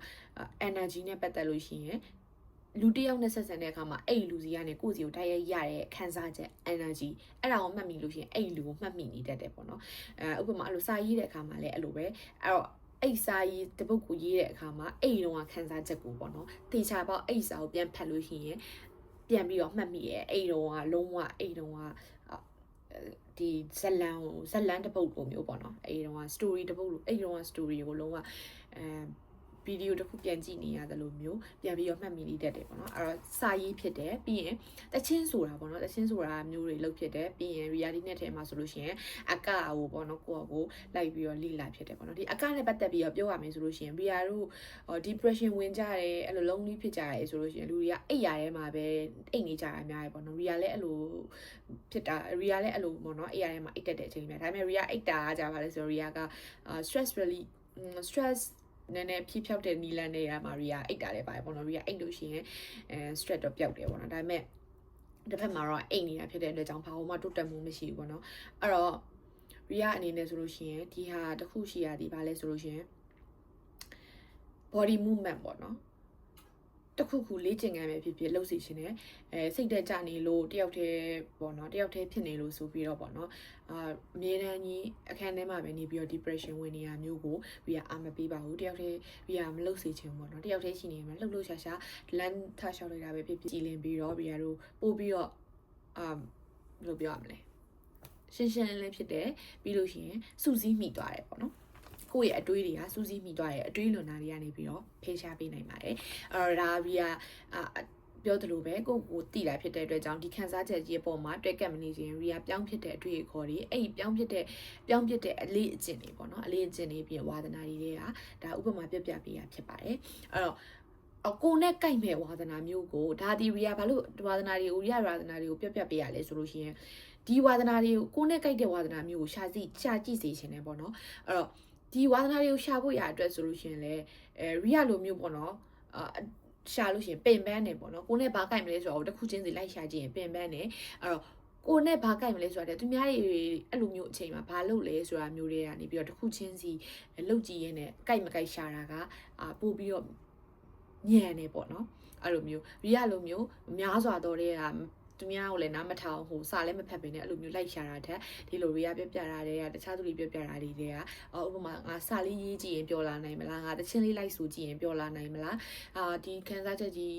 းပျောက်သွားအောင်ဘာလေးလို့အဲ့လိုမျိုးစသဖြင့်လုပ်ကြည့်နိုင်အောင်ရီယာပြပြပေးတာဖြစ်တယ်ပေါ့နော်နောက်တစ်ခုကကြာလို့ရှိရင် social media detox ပေါ့နော် social media detox လုပ်တာဒီအရန်ထိရောက်တဲ့နည်းလမ်းဖြစ်တယ်အဲ့တော့ကိုယ့်ရဲ့ social media တွေအကုန်လုံးကိုbreak လုပ်လိုက်တာပေါ့နော်နားလိုက်တာပေါ့နော်ခဏပေါ့နော်အဲ့တော့ဒါကြီးကို depression ဝင်ရင်းနဲ့လည်းဒီ Facebook ကိုကြည့်နေ depression ဝင်ရင်းနဲ့လည်းသူများတင်တာတွေကြည့်နေရယ် depression ဝင်ရင်းနဲ့လည်းပေါ့နော်ဒါကြည့်ရမှာမလို့ကြည့်နေရယ်ဆိုလို့ရှိရင်ကိုဒီ social media ကနေအနားမပေးဘူးဆိုလို့ရှိရင်ကိုတောင်မတိလိုက်ပြင်မယ်ပေါ့နော်ဒီ social media ကအကြောင်းအရာတွေအကုန်လုံးကကိုယ့်ရဲ့အုံနောက်ထဲကိုဝင်နေအဲ့ဒီအကြောင်းအရာတွေကိုဖတ်ထားတဲ့အုံနောက်ကနေခံစားတတ်တဲ့အသည့်ကနေနှလုံးသားထဲမှာဝင်နေရယ်ပြီးရင်အဲ့ energy တွေအဲ့ဒီအတွေးတွေအဲ့ဟာတွေအကုန်လုံးကဒီခံစားချက်တွေမှာစုနေရပေါ့နော်အဲ့တော့ social media နဲ့ပတ်သက်လို့ရှိရင်လူတွေကမျိုးစုံကိုတင်နေတာပေါ့နော်ဒီထဲမှာအမှန်တွေလည်းပါတယ်အဲ့အမှန်တွေကိုဘယ်လိုပြောမလဲချက်ကားပြောထားတာတွေပါတယ်ပြီးလို့ရှိရင်ဒီ social media မှာတင်တဲ့အရာတွေဒီလူတိုင်းကသိစေချင်တဲ့အကြောင်းအရာကိုပဲတင်တာသိစေချင်တဲ့အကြောင်းအရာတွေဒီလူတွေဥပမာကြွားချင်တဲ့အကြောင်းအရာတွေအမှန်တရားဆိုတာတဲ့အမှန်တရားကိုလူတိုင်းကလိမ်နေလို့မပြောဘူးဒါပေမဲ့အမှန်တရားကိုအခြေခံနေပေါ့နော်ချက်ကားထားတာမျိုးတွေတင်တာတွေအများကြီးရှိရပေါ့နော်ဘသူ့ကိုမှမကြည့်နဲ့ပေါ့နော်ကိုကြည့်ကိုပတ်ဝန်းကျင်ကလူတွေကိုကြည့်ကိုတေချာတည့်ရဲ့လူတွေရဲ့ပတ်ဝန်းကျင် ကိုတေချာတိရဲ့ပတ်ဝန်းကျင်ကလူတွေတင်တာကိုပဲကြည့်ရင်တော့မှသိနိုင်တယ်ပေါ့နော်ကိုမြင်နေရတဲ့အပြင်ကပုံစံကတခုကိုလည်းအဲ့လိုပဲကိုမြင်နေရတဲ့အပြင်ကပုံစံကတခုဒါပေမဲ့ကို social media ပေါ်မှာတင်နေတဲ့အကြောင်းအရာကိုကြည့်လိုက်လို့ရှိရင်တခုပေါ့နော်ခံစားရတဲ့အကြောင်းအရာလိန်တင်နေရမဟုတ်ဘူးဒါပေမဲ့အမှန်တရားဆိုပေမဲ့အဲ့အမှန်တရားကိုခံစားရတဲ့ခံစားမှုချင်းကိုမတူဘူးပေါ့နော်မတူအောင်တင်နေရအောင်အဲ့တော့အဲ့ social media detox လုပ်ခြင်းအပြင်ကိုကောင်းထဲမှာမလိုတဲ့အချက်လက်တွေမရောက်တော့ဘူးမလိုတဲ့ကိုသိစီရမလိုတဲ့အချက်လက်တွေကိုခဏရက်ထားရရောက်တယ်ပြီးရင်ခံစားချက်တွေသိပြီးတော့ပေါ့နော်မများတော့ဘူးပေါ့နော်အတွေးတွေမများတော့ပြီးရင်ဒီပေါ့နော်ဝီရအနေနဲ့ဆိုလို့ရှိရင်ဒီအသက်22နှစ်မှာဖြစ်တယ်ပြီးလို့ရှိရင်တယောက်တည်းနေရခံစားချက်ပြီးရင်အသက်20အရွယ်လူငယ်တွေမှာဆိုလို့ရှိရင်ကြုံရတဲ့အကြောင်းအရာဒီ feeling loss ပေါ့နော် feeling loss လမ်းပြောက်တဲ့ခံစားချက်တခါတလေဆိုရင်ငါဘာလို့အသက်ကြီးလာရတယ်ဆိုတာမျိုးပေါ့နော်ငါဘာလို့အသက်ကကြီးရမှာလဲအသက်ကြီးရင်ဘာလုပ်မှာလဲဘယ်လမ်းကိုလဲရမှာလဲငါတယောက်တည်းလမ်းပြောက်နေရပဲတခြားသူတွေကတော့အဆင်ပြေနေပြီးတော့စသဖြင့်ပေါ့နော်လမ်းပြောက်တယ်ဆိုရဲခံစားချက်ကြီးပေါ့နော်ရတယ်ပေါ့နော်ဘယ်လမ်းကိုသွားလို့သွားရမှန်းမသိဒါပေမဲ့အဲ့လမ်းပြောက်တယ်ဆိုရဲခံစားချက်ကဒီအသက်20အရွယ်လူငယ်တိုင်းနှီးပါကြုံရတဲ့ခံစားချက်ဖြစ်ပါတယ်အဲ့တော့ဘာကိုကြည့်ပြီးပြောနိုင်လဲဆိုလို့ရှိရင်ဒါကဒီကိုကလေဒီနိုင်ငံမှာမွေးလို့ဒီလိုမျိုးလမ်းပြောက်တာမဟုတ်ဘဲနဲ့ဒီနိုင်ငံမှာမွေးလို့ဒီလိုမျိုးလမ်းပြောက်တာမဟုတ်ဘဲနဲ့တကယ်တမ်းတော့လေဘယ်နိုင်ငံမှာမွေးသည်ဖြစ်စေဒီအရွယ်တွေကဒီလမ်းပြောက်တာကိုကြုံရတာဖြစ်တယ်ကို့မှာဒီအခြေအနေကြုံလို့လမ်းပြောက်တာမျိုးလို့ပဲစဉ်းစားမနေစီခြင်းဘူးပေါ့နော်အဲ့လိုအချက်လက်တွေလည်းရှိတော့ရှိနိုင်တယ်ဒါပေမဲ့အဲ့လိုမစဉ်းစားကြဘာလို့လဲဆိုလို့ရှိရင်ဒီလမ်းပြောက်တဲ့ခန်းစားချက်နဲ့ပတ်သက်ပြီးတော့အသက်20မှာလမ်းပြောက်တဲ့ခန်းစားချက်နဲ့ပတ်သက်ပြီးတော့ YouTube မှာရိုက်ပြီးတော့ရှာကြည့်လို့ရှိရင်ပေါ့နော်ဗီဒီယိုတွေအများကြီးရှိတယ်နိုင်ငံပေါင်းစုံဘာသာစကားပေါင်းစုံရဲ့ဗီဒီယိုတွေရှိအဲ့ဒါကိုကြည့်ခြင်းအပြင်ဒီဗီဒီယိုတွေဘာလို့တင်တာလဲလိုအပ်တဲ့သူတွေရှိလို့တင်တာလိုအပ်တဲ့သူအဲ့ဒီမှာလဲပေါ့နော်မီလီယံချီရဲ့ view တွေအများကြီးပဲအဲ့ဒီအောက်က comment တွေမှာလဲလမ်းပြောက်နေတဲ့သူတွေအများကြီးပဲအဲ့တော့လမ်းပြောက်နေရဒီကိုတယောက်တည်းမဟုတ်ဘူးဆိုတာကိုသိထားစေခြင်းနဲ့ဒီအသက်20အရွယ်မှာတယောက်တည်းဖြစ်နေလို့ပေါ့နော်အခုဒီအရွယ်လူငယ်တွေဆိုလို့ရှိရင်ချန်ထားလို့မရတဲ့အကြောင်းအရာဒီအခြေပြဿနာတွေပြီးလို့ရှိရင်အချစ်မခံရတာတွေပြီးလို့ရှိရင်ဒီလက်တွဲပေါ်မရှိတာတွေစသဖြင့်ပေါ့နော်တယောက်တည်းဖြစ်နေရဲဆိုတာနဲ့ပေါ့နော်ဒီတန်တရားတွေမှာလဲတော့တာပေါ့နော်အဲ့တော့ဒီတန်တရားတွေလဲပြီးတော့ငါတယောက်တည်းဖြစ်နေတာသူများတွေကိုကြည့်လိုက်လို့ရှိရင်တော့လူတိုင်းကတော့ပျော်နေရလူတိုင်းကတော့ကိုလန်းကိုရောက်နေရဘယ်ကနေကြည့်ရလဲဆိုရင် social media ကနေကြည့်ရ social media detox လည်းမလုပ်ဘဲနဲ့ social media ကိုစက်တိုက်သုံးနေပြီးတော့ပေါ့နော်ဒီလိုမျိုးကြည့်နေတဲ့အခါမှာပေါ့နော်ဒီလမ်းပြောက်တဲ့ခန်းစားချက်ကိုကိုတယောက်တည်းပဲခန်းစားရတယ်ဆိုရယ်ခန်းစားချက်တွေရလာတယ်ပေါ့နော်အဲ့တော့ Ria ပြောချင်တာကကိုတယောက်တည်းခန်းစားရတာမဟုတ်ဘဲနဲ့အသက်20အရွယ်မှာဒါလူငယ်တိုင်း never face လုပ်နေရတဲ့ပြဿနာဒီလမ်းပြောက်တဲ့ပြဿနာဖြစ်တယ်ကိုဘယ်သွားမှန်းမသိတာဘာလုပ်ရမှန်းမသိတာနောက်တစ်ခုကကြာရင်တယောက်တည်းဖြစ်တာအထီးကျန်တာ depression ဝင်တာစသဖြင့်ပေါ့နော်ဒါတွေကိုသူများကိုတွေ့လို့ရှိရင်လည်းဖိမပေးသေးခြင်းနဲ့ကိုယ်တိုင်ဖြစ်နေလို့ရှိရင်လည်းဒီခံစားချက်ကိုပျောက်ဖွေရအတွက်Ria ပြောသလိုပဲ know yourself ကိုသိပြီးတော့ဒါကိုဘယ်လိုဖျောက်လို့ရမလဲဆိုတာကိုလေ့လာကိုသိပြီးတော့ဒါကိုဖျောက်လို့ရမယ်နီးလန်းတွေကိုပေါ့နော်တစ်ခုချင်းစီအဲ့ရထဲမှာအိပ်ပြီးတော့ social media သုံးနေတာတဲ့စမ်းသပ်ကြည့်စီခြင်းနဲ့ပေါ့နော်အဲ့တော့ Ria အနေနဲ့လည်းဒါ feeling loss လည်းဖြစ်နိုင်တဲ့သူတွေအတွက် Ria လည်းဒါ sharing လုပ်ပေးနေတာဖြစ်တဲ့အဲ့တော့ Ria ဗီဒီယိုတွေကိုရှာကြည့်မယ်ဆိုလို့ရှိရင်လည်း Ria နောက်ကျရင်အများကြီးတင်ပေးဖို့ရှိပါတယ်အဲ့တော့နောက်တစ်ခုကကြာလို့ရှိရင် compare လုပ်တာပေါ့နော် comparison ပေါ့နော်လူတယောက်နဲ့တယောက်နဲ့Ria အမြဲတမ်းဒီလမ်းပြောက်တဲ့ခံစားချက်ရတာဒီဘာလဲဆိုလို့ရှိရင်ကိုတယောက်တည်းလမ်းပြောက်နေရဲဆိုတာထက်ပေါ့နော်လူတခြားသူတွေနဲ့ရှင်လိုက်တဲ့အခါမှာလမ်းပြောက်တာမျိုးဖြစ်တာပုံများတယ်ပေါ့နော်အဲ့တော့အဲ့ဒါလည်းဘယ်ကနေရှင်းတာလဲဆိုလို့ရှိရင်ဒီ social media က post တွေကနေပဲရှင်းတာပေါ့နော်အဲ့တော့လူတွေဘယ်နေရာကိုရောက်နေပြီဘာတွေလုပ်နေပြီဘာတွေဖြစ်နေပြီဆိုတာကိုနှိုင်းရှင်တဲ့အခါမှာRiaလူတွေနဲ့နှိုင်းရှင်ဖြစ်တဲ့အခါတိုင်းမှာစဉ်းစားမိတာဒီစဉ်းစားတာဘာလဲဆိုရင်သူတို့ရဲ့ values တွေကဘာတွေလဲသူတို့ဘာတွေလုပ်ခဲ့လဲRiaဘာတွေလုပ်လဲRiaရဲ့ values တွေကဘာတွေလဲအဲ့မှာRiaတို့သူနဲ့ကိုနဲ့ဒီသူနဲ့ကိုနဲ့ပေါ့နော်သွားတဲ့လမ်းမှာခဏဆုံလာတာရှိရင်ရှိမယ်လုံးဝတစ်ထက်တည်းကြအောင်တူနေခဲ့တာမျိုးတွေမရှိဘူးRiaတို့ပတ်ဝန်းမွေးဖွားလာခဲ့တဲ့မိသားစုပတ်ဝန်းကျင်တွေမတူဘူးပြီးလို့ရှိရင်Riaတို့တန်ဖိုးထားတာတွေမတူဘူးRiaတို့ကတော့ တယောက်တန်ဖိုးထားတာတွေမတူတဲ့အတွက်ကြောင့်ရွေးချယ်ခဲ့တာချင်းမတူဘူးအဲ့တော့ရွေးချယ်ခဲ့တာတွေမတူတဲ့ဖြစ်တဲ့အတွက်ကြောင့်ရလက်တွေမတူဘူးအဲ့တော့ရလက်တစ်ခုတည်းကိုပဲကြည့်ပြီးတော့နှိုင်းရှင်လို့မရဘူးပေါ့နော်နှိုင်းရှင်လို့စိတ်တက်ကြလို့မရဘူးကိုဘလို့ဖြတ်တန်းခဲ့လဲကိုယ့်ရဲ့ဆုံးဖြတ်ချက်ကဘယ်အပေါ်မှာအခြေခံပြီးတော့ချခဲ့ရလဲဆိုတာဒီပေါ်မှာလဲမူတည်ရပေါ့နော်ပြီးလို့ရှိရင်ဘဝတွေကပေးထားချက်တွေမတူဘူးမတူတဲ့ဖြစ်တဲ့အတွက်ကြောင့်လို့ရှိရင်ရှင်တန်လာတဲ့အတိုင်းဝိုင်းတွေမတူဘူးပြီးလို့ရှိရင်ပေါ့နော်အထောက်ပံ့တွေမတူဘူးအဲ့တော့ဒါတွေအပေါ်မှာလဲရီယာတို့ကနားလည်ထားစေခြင်းနဲ့ကိုဒီကိုအတိုင်းအတာနဲ့ကိုဘယ်ကိုရောက်နေရလဲဆိုတာကိုပဲအာရုံစိုက်စေခြင်းနဲ့အဲ့တော့ social media မှာတင်နေကြတိုင်းလဲတကယ်တမ်းတော့တရားရခိုင်တော့အမှန်တရားမဟုတ်ဘူးအမှန်တရားပုံမှာအခြေခံတဲ့ဒီပေါ့နော်ချပြခြင်းနဲ့အကြောင်းအရာတွေကိုပဲချပြထားတာဆိုတာကိုသိစေခြင်းနဲ့ဒါလူတိုင်းအဲ့လိုပဲပေါ့နော်ကိုလည်းအဲ့လိုပဲပေါ့နော်အဲ့တော့လိန်နေတယ်လို့မဆိုလို့တချို့အရာတွေကလည်းလိန်နေရမျိုးရှိရင်ရှိနေ social media လိန်နေရကြီးလည်းရှိရပေါ့နော်ဒါပေမဲ့လည်းလူတိုင်းကလိန်နေရမဟုတ်ပေမဲ့အမှန်တရားပေါ်မှာအခြေခံတဲ့ကိုပြကျင်တာကိုချပြနေကြရဲဆိုတာမျိုးကိုတွေးထားစေခြင်းနဲ့ပြီးရင် comparison ကိုဖြောက်တဲ့နေရာမှာလူတွေတယောက်နဲ့တယောက်နှိုင်းရှင်တဲ့အခါမှာပေါ့နော်အဲ့ဒီနေရာမှာရီကတခုပြောချင်တာကပေါ့နော်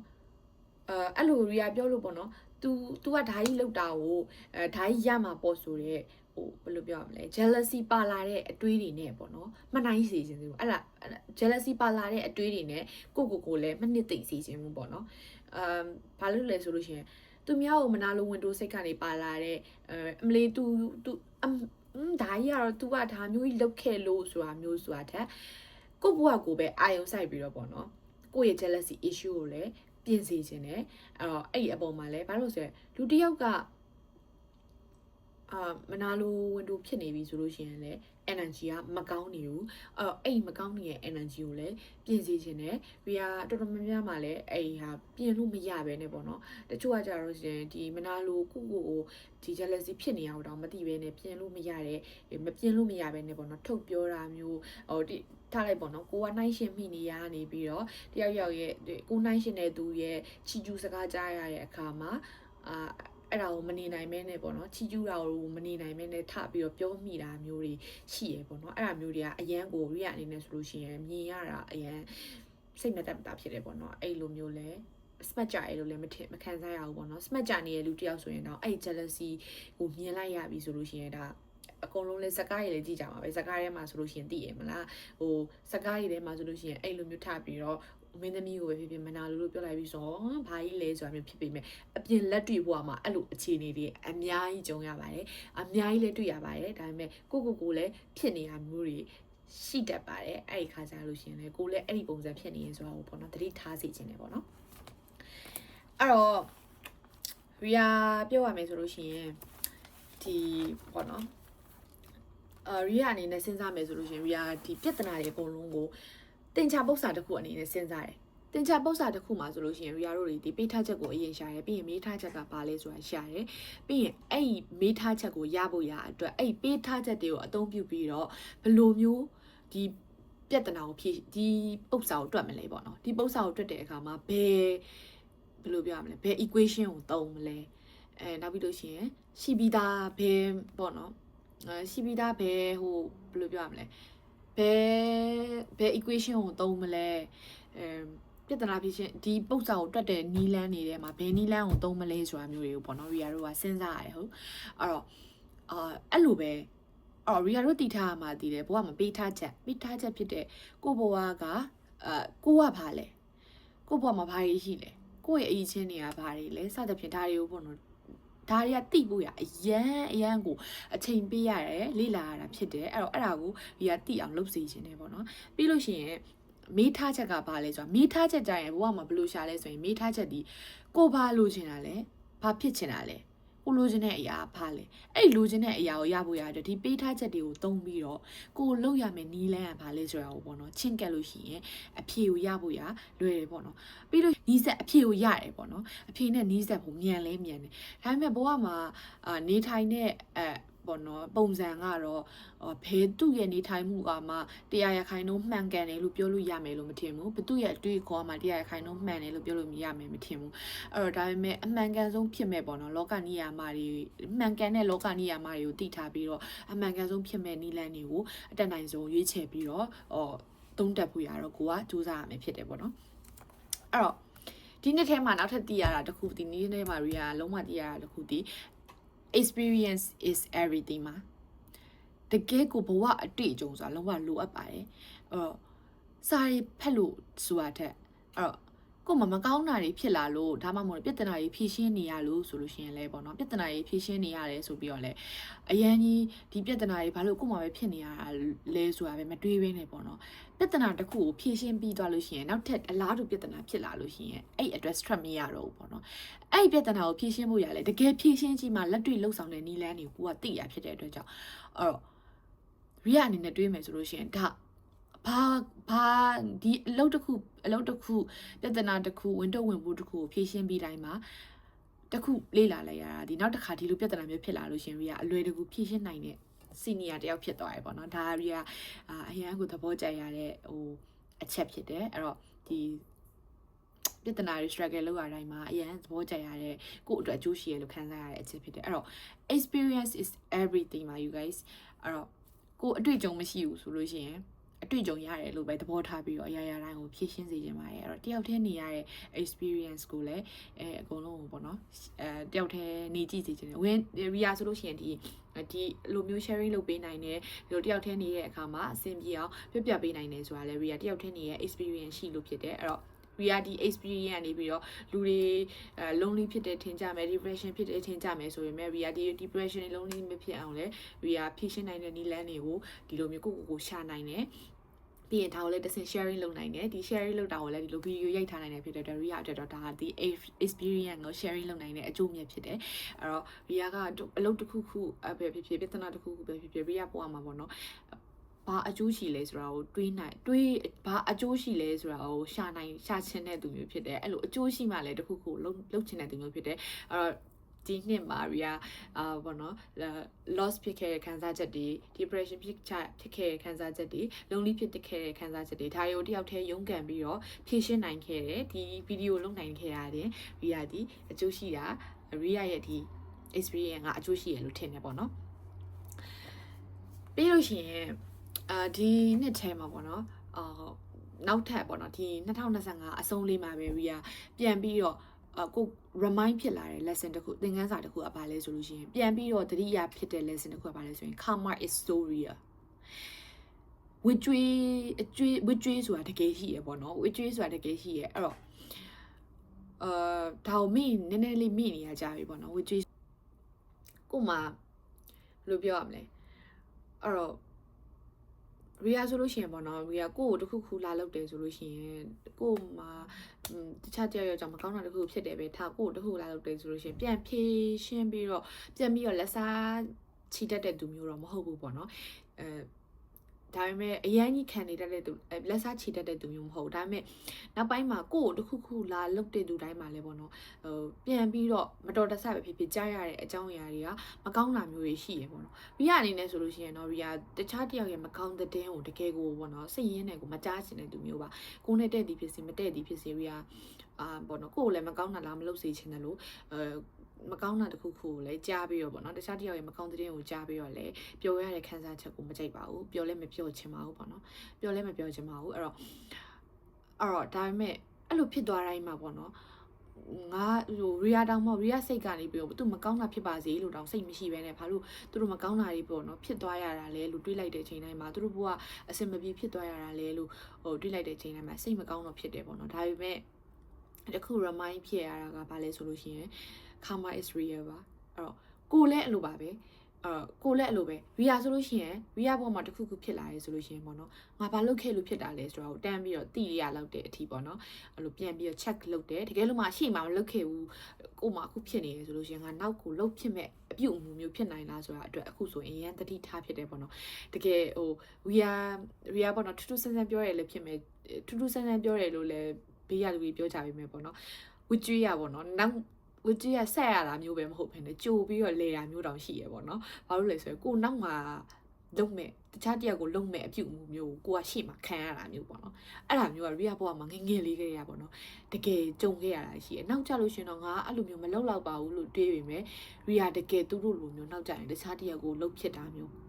ရီယာနားမလည်နိုင်တဲ့အပြုအမူမျိုးလှုပ်ဖြစ်တာမျိုးကြီးကြုံရတယ်ပေါ့နော်အဲ့ဒီအတွက်အခုဆိုရင်အရန်တတိထားတာတခုတည်းအခုလိုမျိုးကြုံရလဲပဲနောက်ကြရင်အဲ့လိုမျိုးတခြားတယောက်ကိုဆိုလို့ရှိရင်နားလည်ပေးနိုင်ဖို့အဲ့လိုမျိုးထပ်ပြီးအဲ့လိုမျိုးအပြုအမူကိုမကြိုက်တဲ့အပြုအမူဆိုနောက်တယောက်ကိုမလုပ်ဖို့ရအတွက်အခုဆိုတတိထားဖြစ်တယ်ပေါ့နော်တက်နိုင်ဆုံးပေါ့နော်ဒါပေမဲ့လည်းအဲ့တော့ဒါပေမဲ့လည်း how can we know okay အဲ့တော့ဘာပဲဖြစ်ဖြစ်အဲ့အတွက်လည်းအဲ့ဒါကိုလေယုံကြည်ရပါတော့2015မှာရီယာဒီဗီဒီယိုလေး sharing လုပ်တယ်ဘာလို့လဲဆိုလို့ရှိရင်လူတွေပြောချတယ်ရှိရမလားဒီလိုလူတွေပြောချတာကြားလူတွေပြောကြတာကြားဘူးရမလားလူတွေအများကြီးရှိမှာတော့ဟိုပျော်ရွှင်ပြပြီးတော့ပေါ့နော်နောက်ပြီးတော့အခန်းတောင်လေးတနေရာမှာဟိုတော့ပေါ့နော် depression တွေဝင်ပြီးတော့ငိုနေရပေါ့နော် social media မှာတော့ပျော်ရွှင်ပြနေပြီးတော့ငိုနေကြရဲဆိုရဲ story တွေအများကြီးကြားဖို့လိမ့်မယ်လို့ထင်တယ်အဲ့တော့ရီယာကြတော့ဒီတိုင်းပေါ့နော်အများရှိမှာတော့ဟိုတငယ်ချင်းမရှိဘူးထီကျန်နေဆိုရပုံရိပ်ရှိပြီမဲ့ကိုယ့်ရဲ့တကယ်အခန်းတောင်လေးမှာတော့ကိုယ့်ရဲ့တကယ်အိယာပေါ်မှာအခန်းတောင်လေးမှာတော့စိတ်အေးချမ်းတဲ့ခံစားမှုနဲ့ဟိုကိုပျော်အောင်ထားနိုင်နေပေါ့နော်ခံစားချက်မျိုးရတာဖြစ်တဲ့အတွက်ကြောင့်အဲ့ဒီအချိန်တိုင်းမှာရီယာအရန်အဲ့ဒီအချိန်တိုင်းကရီယာဂုံအယူရဆိုအချိန်ပဲလူတွေမသိရနေရမှာတော့ငါပျော်နေရငါကပျော်အောင်ထားနိုင်နေဟိုအခန်းတောင်လေးနေရမှာတော့မကြိတ်ကြည်ကွဲနေရမျိုးမဟုတ်ပဲねကြိတ်ပျော်နေရဆိုရဲဒီစိတ်အေးချမ်းမှုရဲ့ခံစားချက်ရတဲ့အချိန်တိုင်းပေါ့နော်အဲ့ဒီအချိန်ကပိုများလေရီကပိုပျော်လေဖြစ်တဲ့အတွက်ကြောင့်အဲ့ဒီအတွက်လည်းအမြဲတမ်း sharing လုပ်ပေးခြင်းနဲ့ဘာလို့လဲဆိုလို့ရှိရင်ကိုဘေးနာလူတွေကိုလည်းအဲ့လိုမျိုးပျော်စေခြင်းနဲ့လူတွေမသိရနေရမှာတော့ပျော်နေတဲ့ခံစားချက်ကိုရစေခြင်းနဲ့ပေါ့နော်ဒါကြောင့်လည်းရီယာဒီဗီဒီယိုကိုလုပ်ဖြစ်တာဖြစ်ပါတယ်အဲ့တော့ရီယာကတော့ဒါဆိုလို့ရှိရင်ရီယာကဒါကိုတယောက်တည်းရှိတဲ့အချိန်မှာလည်းရေးတက်တဲ့အကြောင်းအရာတွေပေါ့နော်ဒါအဆက်တော့ဖတ်မပြတော့ဆိုရင်ပဲဒါကိုလည်းတွေ့လို့ပေါ့နော်ဒါကိုလည်းတွေ့လို့ဖတ်ပြမရီယာဒါပုံမှန်ရေးဖြစ်တဲ့အကြောင်းအရာတွေတခုကိုဒါဖတ်ပြဖို့ဗီဒီယိုရဲ့အဆုံးမှာဖတ်ပြဖို့လုပ်ထားတယ်ပေါ့နော်အဲ့တော့ဒါလေးကိုလည်းဖတ်ပြပါမယ်ဒီတမျက်နှာလေးဖတ်ပြပြီးရင်ရီယာရဲ့ဗီဒီယိုကိုအဆုံးသတ်ပါမယ်အဲ့တော့ဒီတမျက်နှာလေးဖတ်ပြဖို့လုပ်ထားရပေါ့နော်အများကြီးပဲအစားတော့တစ်ခုပဲဖတ်ပြမလို့ပါနော်ရီယာအဲ့လိုမျိုးနည်းနည်းကိုလန်းရီယာရဲ့နည်းနည်းမကောင်းတဲ့ချက်ကပါလဲဆိုလို့ရှိရင်ကိုလန်းနီးလောက်ထားတဲ့ lessons တွေကိုဆိုလို့ရှိရင်နည်းနည်းလေးနှမျောတယ်ပေါ့နော်ဘာလို့လဲဆိုတော့ဒါရီယာကစာဖတ်လို့ရထားတဲ့ lesson ဆိုတာထက်ကိုယ့်ရဲ့ experience တွေကိုရင်းပြီးတော့ရထားတဲ့ရေးထားတဲ့အကြောင်းအရာတွေဖြစ်တဲ့အတွက်ကြောင့်ပေါ့နော်အများကြီးပြအဲ့နေရာမှာတော့နည်းနည်းလေးနှမျောတတ်တဲ့ခြင်းရှိရတယ်ဒါပေမဲ့ဒီနေ့မှာတော့အရင်သဘောကောင်းစွာနဲ့ဒါကြီးအကုန်လုံးဖတ်ပြပါမယ်ဘဝမှာတယောက်တည်းရှင်သန်နေထိုင်တဲ့ခြင်းကအကြီးမားဆုံးအားသာချက်လေးဖြစ်နိုင်တယ်။တယောက်တည်းရှင်သန်နေထိုင်တဲ့ရင်ဘယ်နေရာကိုရောက်ဘယ်သူနဲ့တွေ့အဆင်ပြေနိုင်တယ်။ပြီးရင်ဘယ်သူရှိမရှိရပ်တည်နိုင်တယ်။ဒါကအကြီးမားဆုံးအားသာချက်လေးဖြစ်နိုင်တယ်။ဒါရီယာတယောက်တည်းရီယာကပေါ့နော်အကြောင်းအရာတစ်ခုခုဆိုလို့ရှိရင်ဘာအကျိုးရှိလဲဆိုတော့အများကြီးရှာတတ်တဲ့သူဖြစ်တဲ့အတွက်ကြောင့်ဒါတယောက်တည်းငါနေရတာဘာလို့လဲဘာအကျိုးရှိနိုင်လဲဆိုတာကိုရှာကြည့်တဲ့အခါမှာတယောက်တည်းနေတတ်တဲ့တယောက်တည်းလည်းပျော်တတ်တဲ့တယောက်တည်းလည်းပြုံအောင်လုပ်နိုင်တဲ့တယောက်တည်းလည်းပြဿနာတွေကိုဖြေရှင်းနိုင်တဲ့လူတယောက်ကဘဝဆိုတာကအမြဲတမ်းဒီလူတွေဒီအတိုင်းဝိုင်းဒီပတ်ဝန်းကျင်မှာပဲနေရမယ်ဆိုတာမရှိရဖြစ်တဲ့အတွက်ကြောင့်ဘယ်နေရာရောက်ဘယ်သူနဲ့တွေ့စိတ်တန်ရမရပဲနဲ့ပျော်အောင်နေနိုင်မယ်ဆိုတာပျော်အောင်နေနိုင်သွားမယ်လို့ထင်တယ်အဲ့တော့ရီယာတယောက်တည်းရှင်တန်နေထိုင်တဲ့ခြင်းကဒီနှစ်မှာပေါ့နော်ရီယာအတွက်ဒီတယောက်တည်းနေတတ်အောင်ဘယ်လိုပြောရမလဲလေ့ကျင့်ရတဲ့နှစ်တစ်ခုဖြစ်တယ်ဒါဒီရီယာရဲ့အကြီးမားဆုံးအားသာချက်လည်းဖြစ်နိုင်တယ်ဆိုတော့တွေးမိလို့ရေးထားတဲ့စာဖြစ်တယ်ပြီးရင်လုံနိုင်တယ်လို့ယုံကြည်ရလဲစိတ်ပဲတဲ့မယုံကြည်ရလဲစိတ်ပဲ limit တွေ potential တွေဆိုတာကိုသွားနိုင်တဲ့အထိသွားကြည့်ရတာမျိုးတဲ့အဲ့တော့စိတ်ကအရန်အေးကြီးရပေါ့နော်အဲ့တော့ depression ဝင်နေရလဲဒီစိတ်ပဲ depression ကနေလွတ်မြောက်လာတာလဲဒီစိတ်ပဲလမ်းပြောင်းနေရလဲဒီစိတ်ပဲလမ်းပြန်တွေ့သွားတာလဲဒီစိတ်ပဲပေါ့နော်အဲ့တော့ကို့မှာ limit တွေ potential တွေဆိုလို့ရှိရင်ရှိရဆိုလို့ရှိရင်ငါဒီအထိပဲလုံနိုင်တာလို့ကိုကစဉ်းစားမနေဘဲနဲ့ပေါ့နော်လုံကြည့်လိုက်လို့ရှိရင်တကယ်တမ်းတော့ခန္ဓာကိုယ်လည်းအဲ့လိုပဲအုံနောက်လည်းအဲ့လိုပဲပေါ့နော်အများကြီးဒီထက်ပိုပြီးလုံနိုင်သွားတာတွေအများကြီးရှိရဲအဲ့တော့ကိုသွားနိုင်တဲ့အထိကိုလုံနိုင်တဲ့အထိလုံကြည့်ရမျိုးဒီကိုရဲ့ limit တွေ potential တွေကိုရှာကြည့်တင်တယ်လို့ပြရထင်တယ်ပေါ့နော်ပြီးရင်စိတ်ဆွမ်းအားကြီးရင်ဘာမှမဆိုဖြစ်နိုင်တယ်ပညာခွန်အားကိုမှီတဲ့ခွန်အားမရှိဘူးတဲ့ဒါကတော့ပမောက္ခချုပ်ဆရာတော်ဘုရားကြီးရဲ့တရားကိုနားထောင်ပြီးတော့ပေါ့နော်ရီယာရေးထားတဲ့စာလေးဖြစ်ပါတယ်အဲ့တော့ စိတ်ဆွဲအားကဘလောက်အရေးကြီးရဲဆိုတော့ဆရာတော်ကြီးကအဲ့တရားတွေမှာဟောထားရပေါ့နော်ပြီးရင်ဗလ9တန်ဆိုရဲခွင့်အား9တန်ထဲမှာကာယဗလတို့ပေါ့နော်စိတ်တဗလတို့စသဖြင့်ရှိရဲ့အထက်မှာပညာဗလတည်တဲ့ခွင့်အားအကြီးဆုံးဖြစ်တယ်ဆိုတော့ဆရာတော်ကြီးကရှင်းပြထားတယ်ပညာဆိုတာဒီဘာကိုပြောရလဲဆိုလို့ရှိရင်ဒီစာတင်နေတဲ့ចောင်းစာတွေတင်နေတဲ့ပညာဆိုတာထက်ခွဲခြားစိတ်ဖြာနိုင်တဲ့ဉာဏ်ပေါ့နော်လောကရဲ့ပြဿနာတွေကိုပြဿနာတွေကလည်းပညာဉာဏ်ကြီးမားလို့ရှိရင်တဲ့အရာရာတိုင်းကိုလည်းဖြေရှင်းသွားနိုင်တယ်တဲ့အဲ့ဒါကလည်းအရင်မှန်တဲ့အရာလို့ရထင်တယ်ပေါ့နော်နောက်ပြီးရှင်ဘဝကတဲ့မှန်းထားသလိုတဲ့ဖြစ်မလာတာများတယ်တဲ့အဲ့လိုဆိုတာနဲ့ပဲ plan မဆွဲတော့ဘူးလို့လုပ်လို့မရဘူးကိုဘာဖြစ်ချင်တယ်ဘယ်အချိန်မှာဘာလုပ်ချင်တယ်ဘာပိုင်ဆိုင်ချင်တယ်ဆိုတာတွေအမြဲအစီအစဉ်ဆွဲထားဖို့တေးကြနေဖို့လိုတယ်ဒါမှလမ်းမပြောင်းမှာဒါမှကိုဘာလုပ်ရမလဲသိမှာဖြစ်မလာရင်ရောဒါကတော့နည်းနည်းပေမဲ့အစီအစဉ်တိုင်းဖြစ်မလာလဲတောင်ကြကြပြကြကြအဲဒီလိုညီထွေဆိုတာဆက်ကြိုးစားရမှာပဲတဲ့ဒါကတော့ real လမ်းပြောင်းနေတဲ့အချိန်ပေါ့နော်အဲ့ real လမ်းပြောင်းတယ်ဆိုတာလဲ real ဒီနေ့ညလမ်းပြောင်းတယ်ဆိုလို့ရှိရင်အဲ့ညမှာပဲဒီလမ်းပြောင်းတဲ့ခန်းစားချက်ကိုမရရအောင်ပေါ့နော်တက်နိုင်ဆုံးပြောင်းနေသူမျိုးဖြစ်တဲ့အတွက်ကြောင့်အဲ့ပြောင်းပြီးတော့ဒါရေးထားတဲ့စာဖြစ်တယ်ပေါ့နော်အဲ့တော့ဘဝကမှန်းထားသလိုဖြစ်လာဆိုရင်တော့ဒီနှစ်ရဲ့2025ရဲ့လုံးဝကတော့လုံးဝမှန်းထားသလိုဘာမှမဖြစ်တဲ့နှစ်မျိုးပေါ့နော်အဲ့တော့ဒါထားလိုက်ပေါ့နော်ဒီနေ့လေထမင်းစားမယ်လို့မှန်းထားရင်ထမင်းမစားဖြစ်တဲ့နေ့မျိုးပေါ့နော်အဲ့လိုတေးသေးလေးတွေကအစားအဲ့လိုမျိုးဆိုတော့အဲ့တော့မှန်းထားသလိုမဖြစ်လာတာများတယ်ဒါပုံမှန်မပေါ့နော်လူတွေအများကြီးရဲ့ story တွေကိုကြားလိုက်လို့ရှင်လဲဘယ်သူမှပေါ့နော်ဒါကြီးကတော့ငါတေချာပေါက်မှန်းထားလို့တေချာပေါက်ဖြစ်လာရဲဆိုတဲ့လူမျိုးတွေ့ရတာရှားတယ်ပေါ့နော်အဲ့တော့အဲ့လိုဖြစ်မလာဘူးဆိုတိုင်းလဲအစီအစဉ်တွေမဆွဲတော့ဘူးကိုဘာဖြစ်ချင်တာတွေဘာလုပ်ချင်တာတွေမသိတော့ဘူးဆိုလို့ရှိရင်ကိုကလမ်းပြောက်တဲ့ခန်းစားချက်ကိုပို့ရတယ်လမ်းပြောက်တဲ့အခါတိုင်းမှာကိုဘယ်ကိုရောက်နေရလဲသိဖို့ရအတွက်ကိုရှိထားတဲ့အစီအစဉ်နဲ့ပြန်တိုက်ကြည့်မှသိမှာပေါ့နော်အဲ့တော့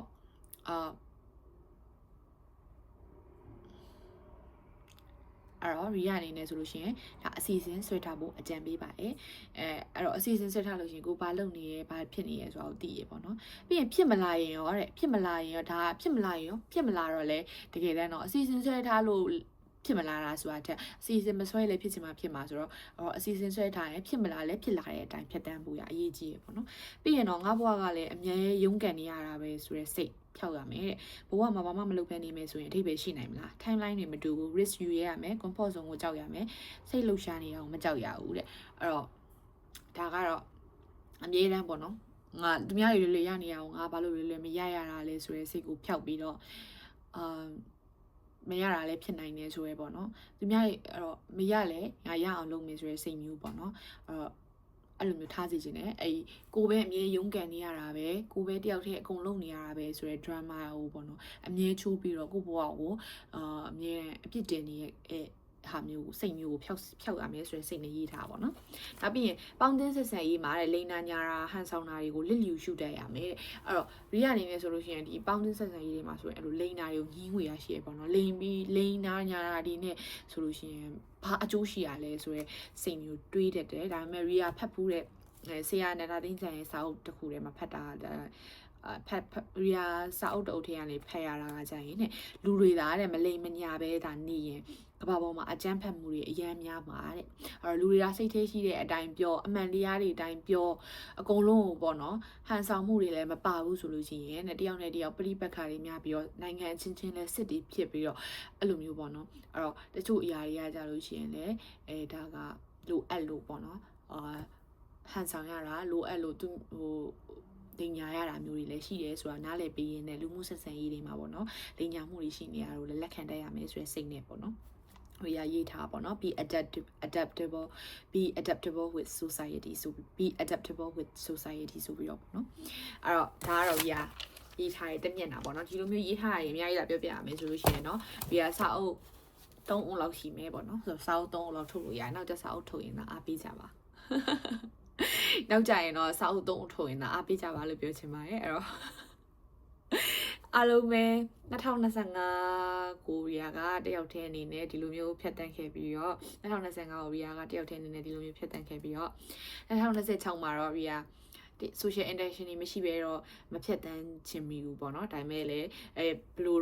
့ဆိုတာတော့ဘဝမှန်းချက်နဲ့နှမ်းတွက်နဲ့ကြိုက်တာမျိုးလည်းမရှိဘူးပြီးလို့ရှိရင်မှန်းထားတဲ့အတိုင်းဖြစ်လာမျိုးလည်းတိတ်မရှိတော့အဲ့အမျိုးတွေတော့မှန်းတော့ပါဘူး2026မှာပို့ပြီးတော့တော်ပြီးတော့ပို့ပြီးတော့ပျော်ပြီးတော့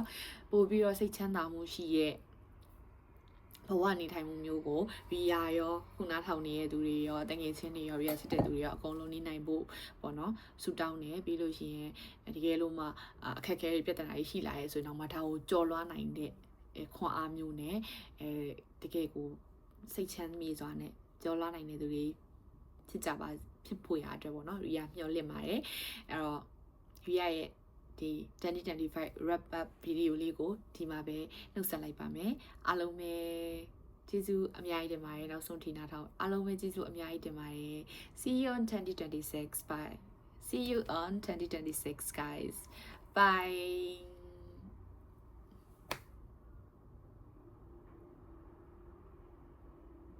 see you on 2026 guys see you on 2026 guys bye